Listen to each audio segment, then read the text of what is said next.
Hey, welcome in. Welcome to the Arrowhead Addict podcast. We are here coming to you live. Let me tell you, the dopamine, it's flowing. I am damn excited. Damn excited. We are so excited to be joining you guys tonight. Oh! Well, how you doing, man? Patrick. Will, Sterling. Yeah. Super Bowl champion, two-time Pro Bowler, and Trent Green. Trent Green, how you doing? Hey, what's going on, guys? And he picked it up! He picked it up! He's gonna score!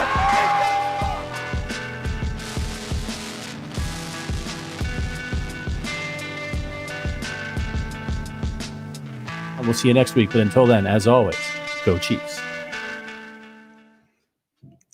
Welcome into the Arrowhead Addict pregame show. My name's Price Carter. Thank you so much for joining us. Well, today, the Kansas City Chiefs at 3-3 take on the 2-4 Las Vegas Raiders inside of Arrowhead Stadium.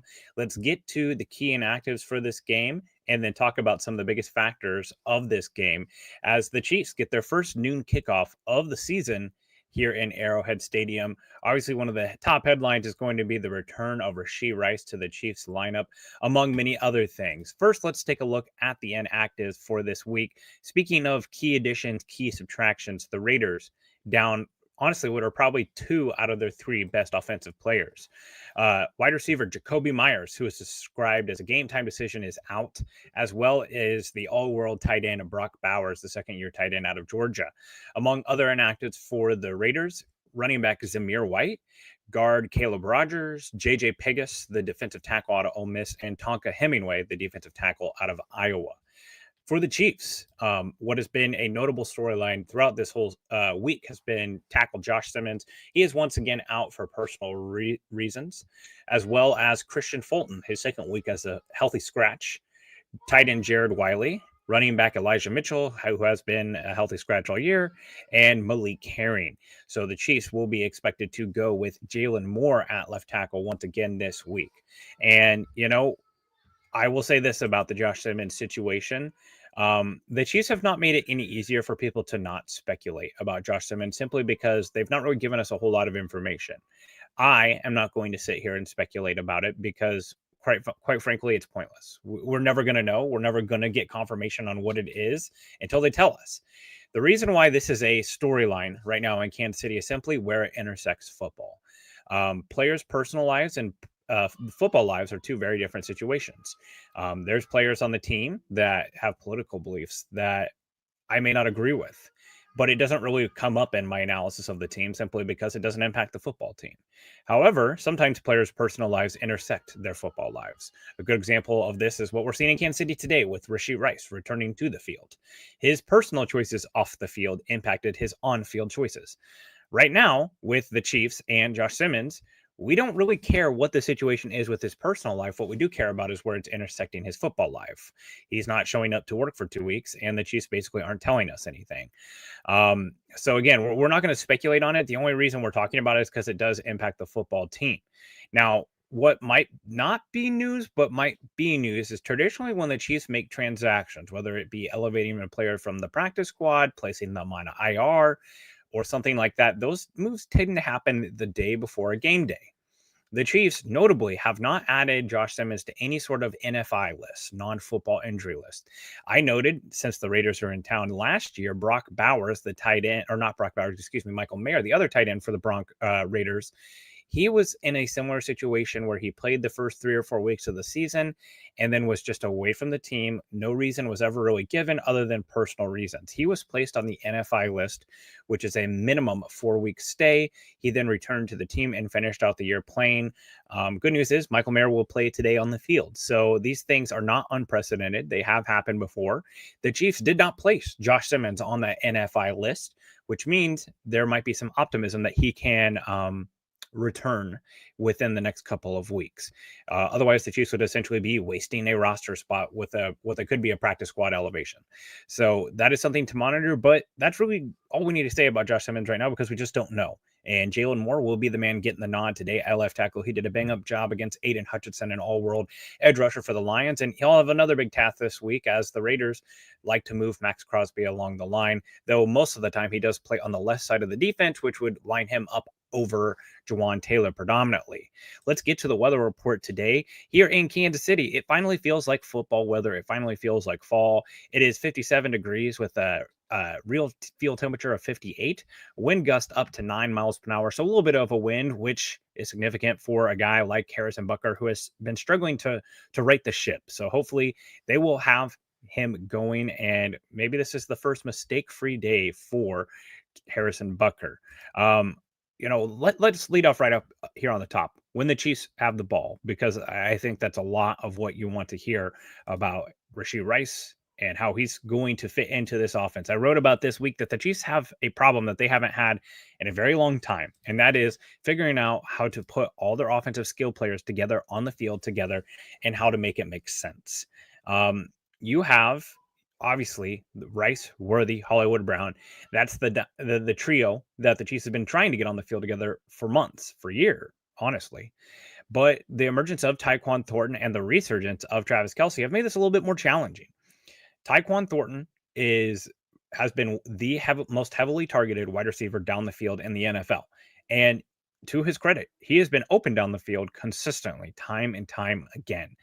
How can the Chiefs continue to stretch the field? This is going to be a give and take. When this is working right, when this combination of offensive skill players are working right, it can be lethal because you have Xavier Worthy, Hollywood Brown, and Tyquan Thornton, who all have deep speed and are all down the field weapons. That should open up the middle of the field for guys like Rashee Rice, for Travis Kelce. But on the other side of it, if they just start peppering Kelce and Rice underneath, teams will start to creep down. Now, do they take a shot over the top? Hopefully, Tyquan Thornton is not the man to lose snaps. I think he is their best deep ball wide receiver. Him and Mahomes have had great chemistry down the field. And, I think ideally the way that this is going to work together is Xavier Worthy can be a souped up version of McCole Hardman. And I know some people will probably get the ick when they hear me say that, but the gadget stuff with him, it's still valuable. He can run real routes. We've seen him win in the intermediate of the field, and we've seen him be a down the field threat. Keep Tyquan Thornton being your MVS hybrid, right? The guy who's just stretching the field time and time again. Make Rashee Rice a threat in the middle of the field. Make Travis Kelce a threat in the middle of the field. And then you've got Hollywood Brown, who can do a little bit of everything. Also, something that's interesting about this is I went back and took a look at the first 3 games that Rashee Rice played last year. The Chiefs were playing a lot more empty formations, 2x3, 3x2 on the left side. Basically, they're manufacturing more than one slot position. We always think of the slot as the singular thing that exists in one space, but you can have 2 slot receivers in a formation if you're an empty. Now, one of the things that was really big that quickly reared its head last year for the Chiefs is when you go empty, you do not have an option for a chip. You do not have an option for a tight end to stay blocking. Well, the Chiefs can protect now, and that's significant. So look for a lot of empty formations in this game where you can have Rashee Rice and Xavier Worthy. Why is the slot receiver spot so important? Why is it so different than lining up at the Z or at the X? Well, it's because those players can basically get a free release off the line of scrimmage because of the way that the positions are staggered at the line of scrimmage. Now, the Chiefs can also do a lot of this with bunch formations, right? They can have those kind of triangle formations where you stack receivers. Obviously, they use a lot of motion with jet sweeps and those type of things to also get free releases off the line of scrimmage. That's significant for guys because when you're 165 pounds, when you're 180 pounds like Hollywood Brown and Xavier Worthy, getting your hands on them at the line of scrimmage is key because that's really your only chance to slow them down. So that's the type of fight that cornerbacks want to drag those type of receivers in. But whenever you have the slot, that makes it a lot easier for a player like Rashee Rice. The reason why the middle of the field is so important is because of the yard after catch ability. They're able to break tackles. They're essentially a running back with the ball in their hands. Speaking of protecting, obviously the Max Crosby Raiders, the narrative and the rivalry between the Chiefs, it's significant.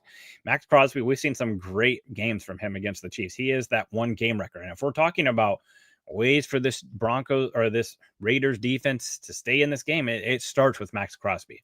but Max Crosby hasn't been Max Crosby of old this year. He leads the Raiders with 22 total pressures, 8 quick pressures, which is under 2.5 seconds. However, his pressure rate of 10.2% this season is well below his career average entering this year, which is 13.2. So he's at 10.2, career average is at 13.2. And below the average among all edge rushers this season, which is 11.9. Crosby has been chipped at a career high rate of 21.8% of this pass rushers. This is where he's generating pressure on just 6.5% of the times when he is chipped. So what is this telling you? This defensive line has nobody else. Christian Wilkins was the plan. He's been cut by the team.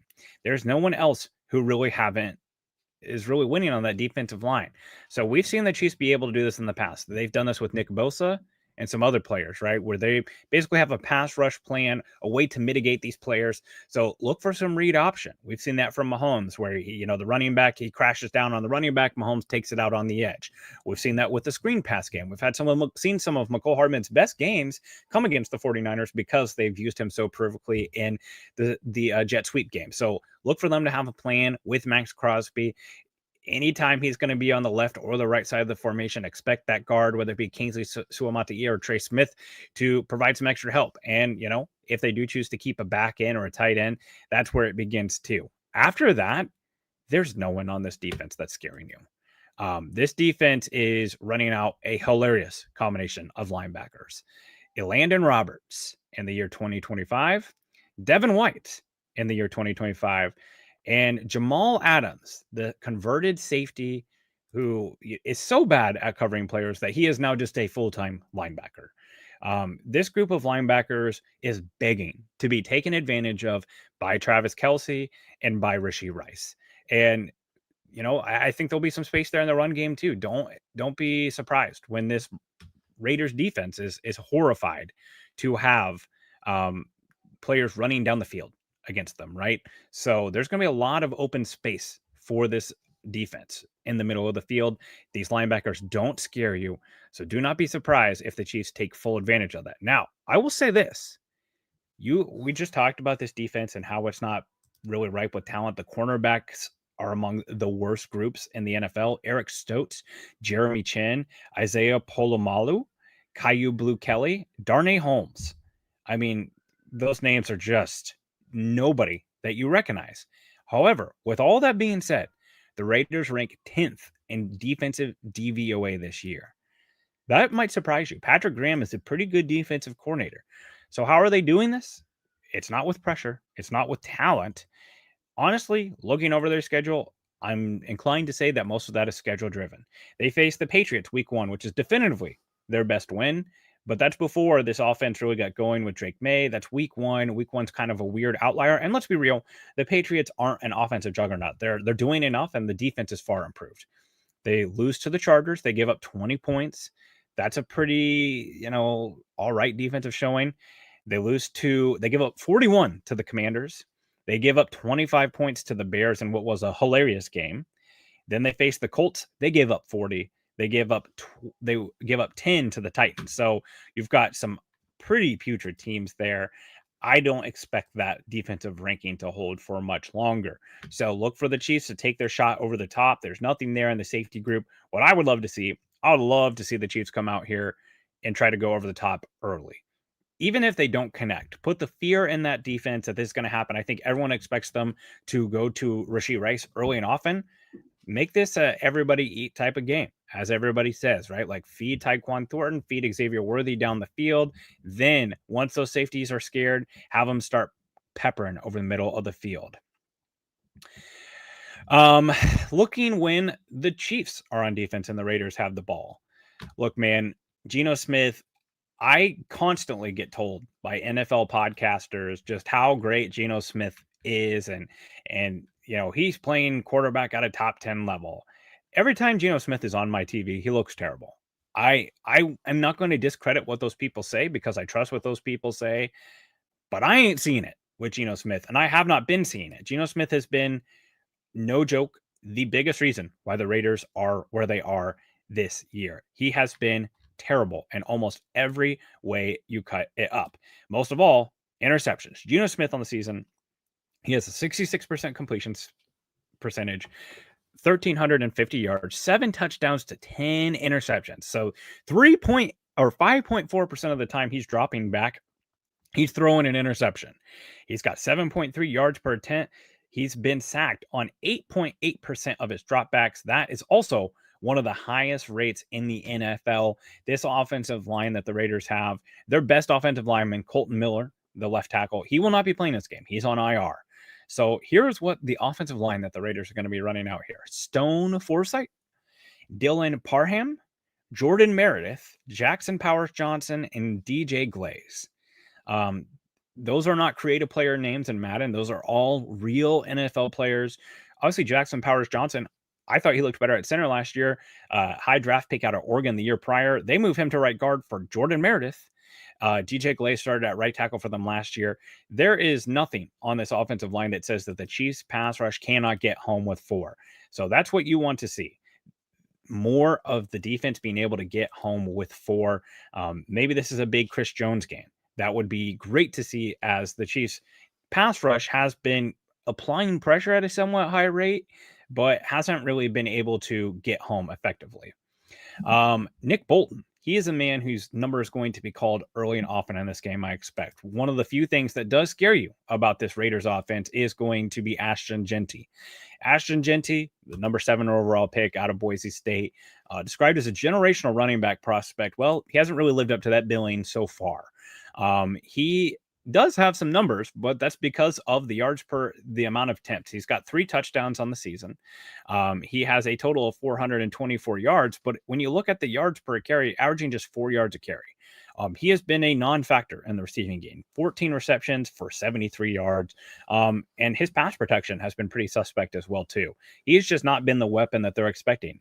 Almost like maybe Raiders, you should think about taking a top-level tackle prospect at pick number 8, Armand Membu, instead of taking the running back, because what we know about running backs is they can only do so much with the protection in front of them. So maybe Raiders next time think about taking the tackle instead of a running back. Now, we were talking about Nick Bolton. This is his type of game. They don't have the weapons over the middle of the field, like a Jacoby Myers who likes to live in the slot, like a Brock Bowers who also is a weapon out of the slot and in the middle of the field. So Nick Bolton, expect him to be coming downfield early and often. Nick Bolton has recorded a tackle on 23.4% of opposition's plays this season. That's the 5th highest rate among linebackers with 100 plus run snaps. So he is a force coming down the middle of the field in the run game. So this is a good game for him. You don't have someone over the middle of the field to really scare you. Just get him flowing to the ball, stopping the run early. Something, getting off paper here a little bit, something about the Chiefs offense and something that very clearly still shows from the Lions fans, the Lions fan base, and the Lions players. The Chiefs are back in opponents' heads. The offense is one of their best defenses. Now that the Chiefs, every time they get the ball, it feels like they are a realistic threat to score. Offenses feel that pressure.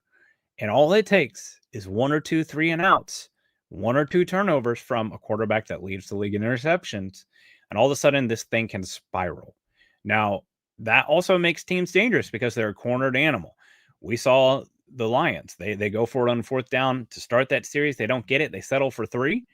It kind of looks like it's going to be a shootout, and then bang, they have a couple of 3 and outs, and all of a sudden they're down 2 possessions. Expect that to be a factor in this game. Expect that to be a factor for the rest of the year. Teams are fearful of the Chiefs offense once again. There was a time there that it felt like, yes, the Chiefs defense is very good, but if you can score 24, 25, 26 points on the Chiefs defense, you've got a realistic shot to win because that offense isn't there anymore. Well, that's not the case anymore with this offense and where it's going. So they're adding their wide receiver 1. I think if the Chiefs can get a couple of stops here early, this has a real chance to get going in a blowout sort of way. Now, one thing you got to ask yourself, saw the comments talking about it. They have not played a noon game all year long. This is Arrowhead. This is the Raiders. They're a bad team. We've also seen the Raiders have 2 of the larger upsets on the Chiefs recently, right? Back in that 2021 season, I believe it was, where they took an extra lap around Arrowhead back when John Gruden was the coach. And then the Christmas Day debacle. And then the Black Friday game last year damn near was an upset if it wasn't for some miracle that occurred. Do the Raiders have some sort of secret sauce? Do they have some sort of formula of a way that can push the Chiefs? Do the Chiefs come in comfortable? You know, I see Rashee Rice, Hollywood Brown, Xavier Worthy. They're wearing custom shirts on the field. That's what all this game is about. What happens when you come out and get punched in the mouth, right? What happens if there's a turnover early? The Chiefs have actually really done a great job of mitigating turnovers all year. Obviously, the most notable is that pick six against the Jaguars that ultimately decided that game. The other interception, the other turnover that the Chiefs have had in this game went off Travis Kelce's hands in week 2 against the Eagles. The Chiefs have not really turned the ball over. They've not lost any fumbles this year, including 2 that Patrick Mahomes basically went and got back on his own. That's huge. So can the Chiefs handle some adversity here? I tend to think that their margin of error is pretty large in this game because I don't think the Raiders have the offensive firepower since they do not have Brock Bowers, since they do not have Jacoby Myers, since they do not have an offensive line to really write home about. Now, with all that being said, I expect the Chiefs to roll in this game. I expect them to come out and assert their dominance in this game because I don't think that the Raiders really have much that they're playing for. Pete Carroll, he is a defensive-minded coach.